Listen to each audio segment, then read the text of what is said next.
अमीर कौन नहीं बनना चाहता? मतलब एक बड़ी गाड़ी, शानदार घर, बैंक में ढेर सारा पैसा और शायद सबसे जरूरी चीज वो आजादी, है ना? अपनी मर्जी से जीने की। हाँ बिल्कुल, ये सपना तो शायद हर कोई देखता ही है। लेकिन फिर सवाल उठता है कि भाई अगर चाहत सबकी है तो हम्म। असलियत में इतने कम लोग ही क्यों उस मुकाम तक पहुंच पाते हैं? क्या बात है? क्या ये सिर्फ किस्मत है या कुछ और है इसके पीछे? और देखिए, यही सवाल असल में आज की हमारी बातचीत का फोकस है।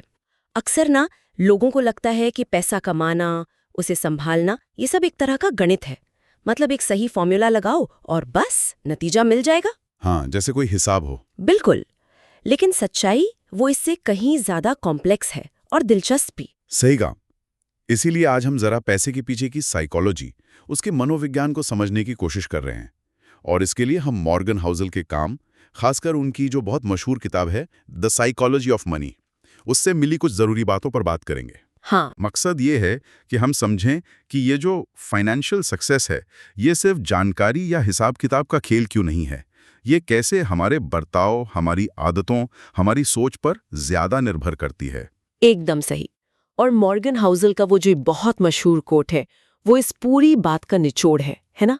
Financial success is not about what you know, it's about how you behave. हाँ। मतलब आपकी वित्तीय सफलता इस पर निर्भर नहीं करती कि आप कितना जानते हैं, बल्कि इस पर कि आप असल में करते क्या हैं, आपका बर्ताव कैसा है। तो ये सिर्फ आंकड़ों का खेल नहीं रहा। नहीं। ये इंसानी भावनाओं का, हमारे अनुभवों का और हाँ, हमारी अपनी कमजोरियों का खेल ज्यादा बन जाता है। यही बात सबसे ज्यादा सोचने पर मजबूर करती है कि पैसा सिर्फ गणित नहीं है, ये मनोविज्ञान है। तो चलिए इसी की परतें खोलते हैं। अगर ये जानने की नहीं, व्यवहार की बात है, तो शायद यही पहली वजह है कि अमीर बनना इतना मुश्किल क्यों है। लोग जानकारी तो शायद जुटा लेते हैं, हाँ, जानकारी मिल जाती है, पर वो व्यवहार बदलना वो मुश्किल होता है। आपने बिल्कुल सही नस पकड़ी। व्यवहार बदलना वाकई मुश्किल है। देखिए, ऐसे कई लोग मिल जाएंगे जो कमाते तो बहुत अच्छा है, शायद हमसे आपसे ज्यादा, हाँ। लेकिन महीना खत्म होते होते उनके हाथ बिल्कुल खाली होते हैं। और वहीं दूसरी तरफ कुछ लोग हैं जिनकी आमदनी शायद औसत ही हो, पर वो धीरे धीरे लगातार बचत करके, समझदारी से निवेश करके अच्छी खासी संपत्ति बना लेते हैं। हाँ, ये फर्क तो मैंने भी देखा है, बिल्कुल साफ दिखता है। लेकिन अगर कमाई उतना बड़ा फर्क नहीं डाल रही, तो फिर फर्क है कहाँ, किस चीज में? फर्क है उनके व्यवहार में, उनके बर्ताव में। और सवाल ये है कि ये व्यवहार आता कहाँ से है। हॉन्सल इस पर जोर देते हैं कि ये हमारे निजी अनुभवों से आता है। पैसे को लेकर ना हर किसी का तजुर्बा बिल्कुल अलग होता है। अब सोचिए, कोई इंसान जिसने बचपन में गरीबी देखी हो, तंगी देखी हो, उसके लिए पैसे का मतलब शायद सुरक्षा होगा सबसे पहले, है ना? हाँ, सिक्योरिटी। हाँ, संभावना तो है। जरूरी नहीं कि हमेशा ऐसा ही हो, पर अनुभव आपकी सोच को गढ़ते हैं। हॉजल का एक और कथन है इसी पर, your experiences with money shape your behaviour more than logic ever can. अच्छा। मतलब पैसे से जुड़े आपके जो निजी अनुभव है, वो आपके बर्ताव को किसी भी किताबी ज्ञान या तर्क से ज्यादा ताकतवर तरीके से प्रभावित करते हैं। आपकी पढ़ाई लिखाई, आपकी समझदारी एक तरफ, हाँ। और आपके अतीत के अनुभव दूसरी तरफ, जो आपसे अनजाने में फैसले करवाते रहते हैं। तो इसका मतलब ये हुआ कि अगर किसी का बचपन मान लीजिए मुश्किल में बीता, तो वो हमेशा डर के साए में ही रहेगा? क्या तर्क का, सीखने का कोई रोल ही नहीं है फिर? नहीं नहीं, ऐसा बिल्कुल नहीं है। रोल बिल्कुल है, गुंजाइश हमेशा होती है। पर पहला कदम है ये पहचानना कि हमारे अनुभव हमें कैसे चला रहे हैं। अच्छा, मतलब सेल्फ अवेयरनेस। हाँ बिल्कुल। जब हम ये समझ जाते हैं कि हमारा कोई डर या कोई खास आदत हमारे अतीत से जुड़ी है, तब हम सचेत होकर उसे बदलने की कोशिश कर सकते हैं। तर्क तभी काम आता है जब हम अपनी भावनात्मक प्रतिक्रियाओं के बारे में जागरूक हों, वरना वो अनुभवी हावी रहते हैं। ये जागरूकता वाली बात, ये बहुत अहम है। अच्छा, चलिए मान लिया कि व्यवहार और अनुभव बहुत जरूरी है, तो क्या सिर्फ सही व्यवहार और कड़ी मेहनत ही काफी है सक्सेस के लिए, या कहानी में कुछ और ट्विस्ट भी हैं? क्योंकि अवसर, लक और इसकी भी बात करते हैं। हाँ, और ये एक ऐसा पहलू है जिससे ज्यादातर लोग नजरअंदाज कर देते हैं, शायद इसलिए कि ये हमारे कंट्रोल में नहीं लगता। सही। हाउस साहब कहते हैं कि किसी भी बड़ी सफलता या बड़ी असफलता में किस्मत यानी लक और जोखिम यानी रिस्क का बहुत बड़ा हाथ होता है। हम अक्सर कामयाब लोगों की कहानी में सिर्फ उनकी मेहनत और उनकी बुद्धिमत्ता देखते हैं, हाँ, वही हाईलाइट होता है। हाँ, पर किस्मत के रोल को हम अक्सर भूल जाते हैं या कम आंकते हैं। उन्होंने वो बिल गेट्स वाला उदाहरण दिया है, हाँ। जो मुझे काफी दिलचस्प लगा कि गेट्स जो स्कूल में पढ़ते थे वो उस जमाने में दुनिया के उन गिने चुने स्कूलों में था जहाँ कंप्यूटर था। ये तो सरासर किस्मत थी। बिल्कुल किस्मत थी। और उसी कहानी का दूसरा थोड़ा दुखद पहलू भी है। उनके स्कूल के दोस्त थे केंट इवेंस। हाँ, उनका जिक्र है। वो भी उतने ही होशियार थे, कंप्यूटर के उतने ही शौकीन, दोनों साथ में घंटों लगे रहते थे। लेकिन एक पर्वतारोहण दुर्घटना में केंट की बहुत कम उम्र में मौत हो गई। ओह, ये दुर्भाग्य था, रिस्क का एक भयानक नतीजा। कौन जानता है, अगर वो हादसा ना होता तो शायद केंट इवेंस भी आज बिल गेट्स जितने ही या उनके जैसे ही कामयाब होते। ये जानना तो ठीक है कि लक और रिस्क का रोल है, पर एक आम इंसान अपने रोजमर्रा के निवेश के फैसलों में इस जानकारी का क्या करे? क्या हम कम रिस्क लें ये सोचकर कि बुरी किस्मत कभी भी आ सकती है, या ज्यादा रिस्क लें अच्छी किस्मत की आस में? नहीं, इसका मतलब ये नहीं कि हम हाथ पर हाथ धर के बैठ जाएं या फिर आंख बंद करके कूद पड़ें। इसका मतलब है थोड़ी विनम्रता लाना अपने अंदर। विनम्रता कैसे? ये स्वीकार करना कि दुनिया में अनिश्चितता है, नतीजे पूरी तरह हमारे कंट्रोल में नहीं है। अब इससे दो बातें निकलती हैं। पहली, किसी एक व्यक्ति की सफलता या असफलता से बहुत ज्यादा प्रभावित ना हो सकता है उसमें भाग्य का बड़ा हाथ रहा हो। अच्छा। दूसरी, किसी की सफलता की हूबहू नकल करने की कोशिश न करें, क्योंकि उनकी परिस्थितियां, उनका रिस्क टॉलरेंस, उनकी किस्मत सब आपसे अलग था। अपनी स्ट्रैटेजी, अपनी सहनशीलता और अपनी परिस्थितियों के हिसाब से बनानी चाहिए। अपनी स्ट्रैटेजी बनाना, इसका मतलब शायद ये भी है कि हम दूसरों को देखकर, खासकर उनका जो दिखावा है, उसे देखकर अपने फैसले ना लें। आजकल तो यही होता है। सोशल मीडिया पर देखो तो लगता है सब कितने अमीर हैं, महंगी गाड़ियां, छुट्टियां, कपड़े। हाँ, और यहीं पर अक्सर इंसान धोखा खा जाता है। जो दिख रहा है जरूरी नहीं कि वही सच हो सकता है वो चमचमाती गाड़ी लोन पर हो, वो आलीशान घर भारी कर्जे से बना हो। और इसी बारे में हाउजल का एक बहुत गहरा विचार है, wealth is what you don't see.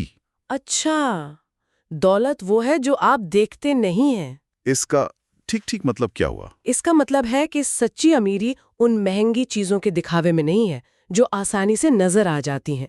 असली दौलत उस पैसे में छिपी है जो खर्च नहीं किया गया। वो पैसा जो बचाया गया है, जो निवेश किया गया है और जो धीरे धीरे बढ़ रहा है। ये बैंक बैलेंस, ये इन्वेस्टमेंट पोर्टफोलियो, ये किसी को बाहर से दिखाई नहीं देता। तो मतलब ये जो अदृश्य पैसा है वही असली दौलत है? हाँ, लेकिन ये सिर्फ पैसों के बारे में नहीं है। हाउसल इसे सीधे सीधे आज़ादी से जोड़ते हैं। आज़ादी? हाँ, सच्ची दौलत का मतलब है आपके पास विकल्प होना, चॉइस होना, आपके अपने समय पर आपका कंट्रोल होना, ये तय करने की आज़ादी कि आपको कब उठना है, कब काम करना है, किसके साथ काम करना है और कब आपको सिर्फ आराम करना है। वाह! असली दौलत वो गाड़ी या घड़ी नहीं है, बल्कि ये तय करने की आज़ादी है कि आप अपना समय कैसे बिताते हैं। दिखावे की चीज़ें तो अक्सर ये आज़ादी छीन लेती हैं, क्योंकि उन्हें मेंटेन करने के लिए आपको लगातार कमाना पड़ता है। वाह! दौलत मतलब आज़ादी, अपने समय पर नियंत्रण। ये परिभाषा तो पैसे को देखने का पूरा नजरिया ही बदल देती है। ये सिर्फ चीजें खरीदना नहीं है, ये तो जिंदगी जीने का तरीका खरीदना है। बिल्कुल, ये एक बहुत शक्तिशाली विचार है। और ये जो न दिखने वाली दौलत है, इसे बनाने और बढ़ाने का सबसे भरोसेमंद तरीका क्या हो सकता है? यहीं पर वो कंपाउंडिंग वाली बात आती है ना, चक्रवृद्धि ब्याज की, जिसे आइंस्टाइन ने कहा था दुनिया का 8वां अजूबा। सही, कंपाउंडिंग सुनने में शायद थोड़ा बोरिंग लगे, है ना? हाँ, थोड़ा लगता है। लेकिन ये फाइनेंशियल दुनिया की सबसे ताकतवर शक्ति है। इसका जादू धीरे धीरे काम करता है, लेकिन लंबे समय में इसके नतीजे हैरान कर देते हैं। वॉरेन बफे इसके सबसे बड़े उदाहरण हैं। हाँ, उनका नाम तो आता ही है। उनके 90% से ज्यादा दौलत उनके 65वें जन्मदिन के बाद बनी है। सोचिए जरा। ये तो अविश्वसनीय लगता है। 65 साल के बाद इतनी दौलत, ये हुआ कैसे? ये कंपाउंडिंग की ही ताकत है। बफे ने बहुत कम उम्र में निवेश शुरू किया और फिर बस उसे बढ़ने दिया, दशकों तक। कंपाउंडिंग का सिद्धांत तो सरल है। आपका पैसा और पैसा कमाता है और फिर वो कमाया हुआ पैसा भी और पैसा कमाने लगता है। अच्छा, ये स्नोबॉल इफेक्ट जैसा है जो वक्त के साथ तेज होता जाता है। इसीलिए हॉडल कहते हैं time is the most powerful investment tool. समय आपके छोटे निवेशों को भी विशाल बना सकता है। तो अगर फॉर्मूला इतना सीधा है, जल्दी शुरू करो और लंबे समय तक टिके रहो, तो फिर क्यों ज़्यादातर लोग इसका फ़ायदा नहीं उठा पाते? ये सब्र रखना इतना मुश्किल क्यों हो जाता है, खासकर जब चारों तरफ जल्दी अमीर बनने की कहानियां और स्कीमें घूम रही हों? यही तो मनोविज्ञान का खेल है। मुश्किल इसलिए है क्योंकि इंसान स्वभाव से थोड़ा अधीर होता है ना? हाँ, सब्र कम होता है। हमें तुरंत नतीजे चाहिए होते हैं। हम बाजार के छोटे-मोटे उतार चढ़ाव से घबरा जाते हैं। हम दूसरों को जल्दी अमीर बनते देखते हैं तो हमें लगता है अरे हम पीछे रह गए। फोमो है ना, फियर ऑफ मिसिंग आउट। बिल्कुल, और हम अपनी स्ट्रैटेजी बदल देते हैं। कंपाउंडिंग को काम करने के लिए सालों बल्कि दशकों का बिना रुकावट वाला समय चाहिए। ये मैराथन है, 100 मीटर की दौड़ नहीं। इसके लिए वो जो बोरियत है ना, उसे गले लगाना पड़ता है। और ज्यादातर लोग रोमांच की तलाश में रहते हैं। ये बोरियत को गले लगाना वाली बात दिलचस्प है। शायद सब्र इसलिए भी मुश्किल है क्योंकि हमें पता ही नहीं होता कि हमें रुकना कहाँ है। हम हमेशा थोड़ा और के पीछे भागते रहते हैं। ये पर्याप्त वाली बात जो हाउसल कहते हैं। हाँ, ये पैसे के मनोविज्ञान का एक और बहुत बहुत जरूरी पहलू है। हाउसल का मानना है knowing when you have enough is the key to happiness. अच्छा, यानी ये जान लेना कि आपके लिए कितना काफी है, यही असल खुशी की चाबी है। जब तक आप ये तय नहीं करते कि गोल पोस्ट कहाँ है, आप हमेशा भागते रहेंगे। रेस कभी खत्म नहीं होगी। लेकिन ये तय करना ही तो शायद सबसे मुश्किल काम है। समाज, विज्ञापन, सोशल मीडिया सब हमें लगातार यही तो महसूस कराते हैं कि हमारे पास जो है वो कम है। हमें और बड़ा घर चाहिए, और नई गाड़ी, और ज्यादा पैसा। ये थोड़ा और की दौड़ कभी खत्म ही नहीं होती। इसी को हिडोनिक ट्रेडमिल कहते हैं। एक मनोवैज्ञानिक जाल है ये। हिडोनिक ट्रेडमिल। हाँ, हम एक लक्ष्य हासिल करते हैं, थोड़ी देर की खुशी मिलती है और फिर हमारी इच्छाएं और बढ़ जाती हैं। हम अगले और बड़े लक्ष्य के पीछे भागने लगते हैं। नतीजा, हम कभी संतुष्ट महसूस ही नहीं करते, चाहे हम कितना भी कमा लें। जब तक हम सचेत रूप से अपने लिए पर्याप्त की परिभाषा तय नहीं करते, मतलब वो स्तर जहां हमें लगे कि हाँ, अब मेरे पास वो सब है जो मुझे एक अच्छी संतुष्ट जिंदगी जीने के लिए चाहिए, तब तक ये दौड़ चलती ही रहेगी। पर ये पर्याप्त तय करना, ये भी तो एक निजी चुनौती है। समाज, विज्ञापन, ये सब तो मैं और ज्यादा की तरफ ढकेलते ही रहेंगे। इसे कैसे रोका जाए? इसे रोकने का तरीका है अपनी प्रायोरिटीज को समझना। आपको पैसा चाहिए क्यों? क्या सिर्फ चीजें खरीदने के लिए, या फिर आजादी के लिए, सुरक्षा के लिए, अपने प्रियजनों के साथ वक्त बिताने के लिए? मकसद समझना। हाँ, जब आप ये समझ जाते हैं कि आपके लिए असली मायने क्या रखता है, तब बाहरी दबाव अपने आप कमजोर पड़ने लगते हैं। तब आप अपनी पर्याप्त की परिभाषा बना सकते हैं, जो शायद समाज के मानकों से बहुत अलग हो। सच्ची अमीरी शायद बैंक बैलेंस से ज्यादा इस मानसिक स्पष्टता और संतोष में है। ये स्पष्टता और संतोष, इन्हें बनाए रखना भी तो आसान नहीं होगा, खासकर जब बाजार में डर और लालच का माहौल हो। मतलब बाहरी दबाव तो है ही, हमारी अपनी भावनाएं भी तो हमें भटकाती हैं ना। बिल्कुल, और निवेश की दुनिया में अपनी भावनाओं पर काबू रखना शायद सबसे बड़ी कला है। ज्यादातर लोग पैसा इसलिए नहीं गवाते कि उनकी रिसर्च खराब थी, नहीं, बल्कि इसलिए कि वो डर और लालच जैसी ताकतवर भावनाओं के शिकार हो गए। जब बाजार गिरता है तो डर हावी हो जाता है और लोग घबराहट में नुकसान में बेचने लगते हैं। Panic selling. और जब बाजार तेजी से चढ़ता है तो लालच जागता है और लोग बिना सोचे समझे महंगी कीमतों पर खरीदने लगते हैं कि कहीं मौका हाथ से निकल ना जाए। ये तो क्लासिक पैटर्न है, हर बुल और बेयर मार्केट में दिखता है। बिल्कुल, और इसीलिए हाउसल कहते हैं financial success is not a hard science, it's a soft skill. Soft skill. हाँ, ये कोई रॉकेट साइंस नहीं है, ये एक सॉफ्ट स्किल है। मतलब अपनी भावनाओं को समझना, उन्हें स्वीकार करना और फिर भी एक तर्कसंगत लंबी अवधि की योजना पर टिके रहने की क्षमता। एक शांत दिमाग जो इस शोर शराबे से प्रभावित न हो, वो अक्सर ज्यादा कामयाब होता है। तो क्या आप ये कह रही हैं कि निवेश में सफल होने के लिए बहुत ज्यादा इंटेलिजेंट होने से बेहतर है इमोशनली ज्यादा स्टेबल होना? मतलब ज्यादा आईक्यू से बेहतर है ज्यादा ईक्यू, इमोशनल कोशेंट? काफी हद तक यही बात है।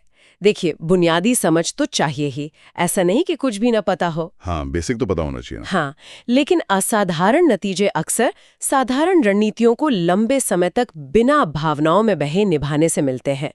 उस डर और लालच को मैनेज करना ही असली परीक्षा है। और ये इमोशनल स्टेबिलिटी, ये भावनात्मक स्थिरता शायद अमीर बने रहने के लिए और भी ज्यादा जरूरी हो जाती है। जैसा कि हॉजल कहते हैं, अमीर बनना एक बात है, पर अमीर बने रहना बिल्कुल दूसरी। ये कैसे अलग है? इसमें क्या फर्क है? ये बहुत बहुत महत्वपूर्ण अंतर है। देखिए, अमीर बनने के लिए आपको शायद थोड़ा आक्रामक होना पड़े, थोड़ा जोखिम उठाना पड़े और हाँ, थोड़ी किस्मत भी चाहिए, जैसा हमने बात की। हाँ। लेकिन अमीर बने रहने के लिए आपको रक्षात्मक होना पड़ता है, डिफेंसिव खेलना पड़ता है। इसके लिए जरूरी है विनम्रता, ये समझना कि जो आज है वो कल छिन भी सकता है। इसके लिए जरूरी है लगातार बचत करना, फिजूल खर्ची से बचना और सबसे बढ़कर अपनी कमाई को, अपनी जमा पूंजी को बड़े नुकसान से बचाना। बड़े नुकसान से बचाना, ये इतना जरूरी क्यों है अमीर बने रहने के लिए? क्योंकि वो जो कंपाउंडिंग का जादू है ना, वो तभी काम करता है जब उसे बिना रुकावट के लंबे समय तक चलने दिया जाए। एक बड़ा नुकसान, एक बड़ा झटका आपके सालों की मेहनत और कंपाउंडिंग के असर को खत्म कर सकता है। ओह अच्छा। मान लीजिए आपने 10 साल तक 10% सालाना रिटर्न कमाया, लेकिन 11वें साल आपने 50% गंवा दिया, तो आप लगभग वहीं पहुंच जाएंगे जहां से शुरू किया था। सारा फायदा खत्म। बाप रे। इसलिए अमीर बने रहने के लिए जरूरी है कि आप ऐसी गलतियां न करें जो आपको खेल से ही बाहर कर दें।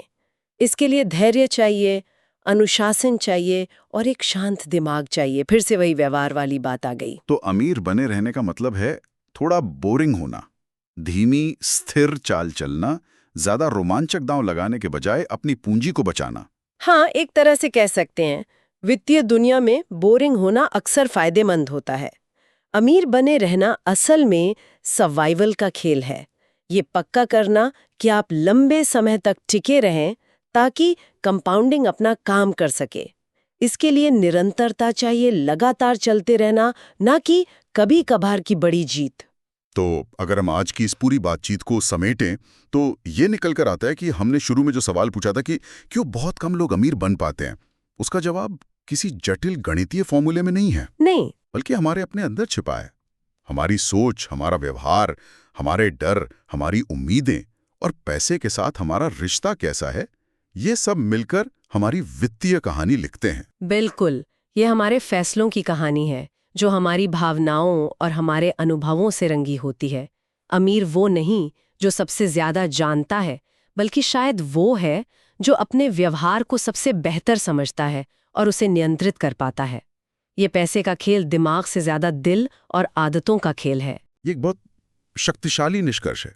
पैसे को सिर्फ एक बाहरी चीज की तरह नहीं देखना, बल्कि अपने अंदरूनी स्वभाव के आईने की तरह देखना। हाँ, और शायद आज की बातचीत सुनने वालों को खुद अपने बारे में सोचने का एक मौका दे। ये विचार करना दिलचस्प हो सकता है कि भाई, पैसे को लेकर मेरा अपना व्यवहार कैसा है? क्या मेरे फैसले वाकई तर्क पर आधारित होते हैं या उनमें कहीं ना कहीं मेरे अतीत के अनुभव, मेरे डर या मेरी अधूरी इच्छाएं झलकती हैं? और ये सवाल भी कि मेरे लिए व्यक्तिगत स्तर पर पर्याप्त का क्या मतलब है? वो कौन सी सीमा है जहां पहुंचकर मैं उस थोड़ा और की अंधहीन दौड़ से बाहर निकल सकता हूं और सच्ची आजादी और संतोष महसूस कर सकता हूं? कहाँ है मेरा गोल पोस्ट? इन सवालों के जवाब शायद तुरंत न मिले, लेकिन इनकी तलाश करना ही पैसे के मनोविज्ञान को समझने की यात्रा का सबसे महत्वपूर्ण हिस्सा है। और ये खुद को बेहतर जानने की यात्रा भी है। बिल्कुल। तो इन्हीं सवालों और विचारों के साथ आज की ये गहरी पड़ताल हम यहीं समाप्त करते हैं।